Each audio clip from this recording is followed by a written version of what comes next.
At the age of 35, I have been married 3 times, once to a young man, once to an old man, and once to the King of England, and I am about to marry for the 4th time to the only man I have ever loved. Sir Edward Burrough, my first, was sickly and died very young. My second, John Neville, Baron Latimer, was very old and died soon after an illness. My third, King Henry VIII, was sickly and old, had survived 5 previous marriages, and died 4 years after we were wed. I became Queen of England for a brief spell, although I had never sought such high office. I only wished to marry the one man I loved, Sir Thomas Seymour. But the king proposed marriage, and pressed hard for my acceptance, and who am I to defy the monarch and refuse his suit? By the time I married Henry, he was no longer able to function as a man. We lived together to eat, sleep, and sit quietly in peace. No other activity was possible. Much the same comments apply to my other 2 husbands, if for different or varied reasons. Why did I marry any of these men? The simple answer is because they asked me, and all offered advanced status and position. In the case of Henry, the highest in the land. But I can hold up my head and say, in all honesty and innocence, I did my duty by all of them. I nursed Burrough in sickness, as I did Latimer in his turn, and also as I did the king.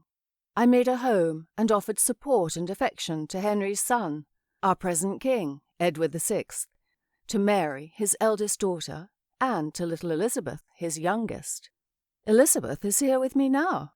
I have made a home for her here at Old Manor, and would have taken in Mary also, but she chose to make her own way and be independent, and I wish her well of her decision. And this very afternoon I will welcome Henry's niece, the little Lady Jane Grey, who I have been pleased to offer a home to. The child is the daughter of Henry Grey, the Marquis of Dorset, and his wife Frances, and she has never been content at home.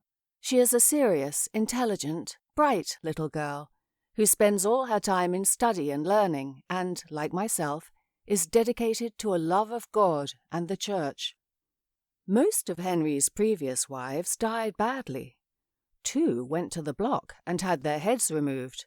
2 were annulled, and one, the only woman he ever truly loved, Jane Seymour, died very soon after giving birth to his only legitimate son and heir, Edward, now our boy king.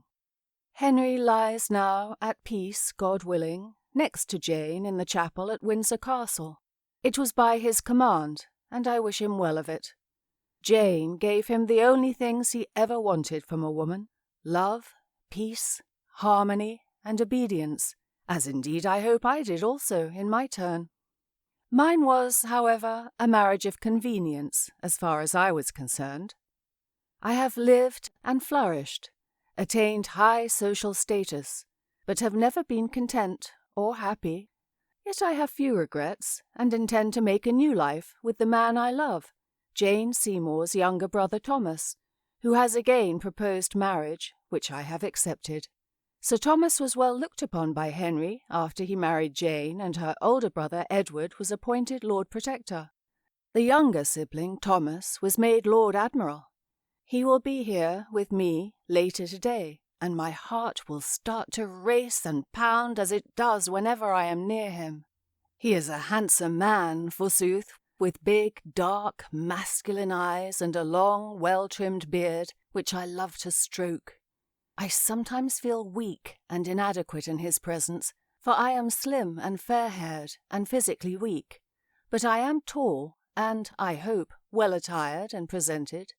We will, I hope fervently, share love, devotion, and affection for each other for many years to come, and I can begin to shut out the pain, tribulations, and dissatisfactions of the past.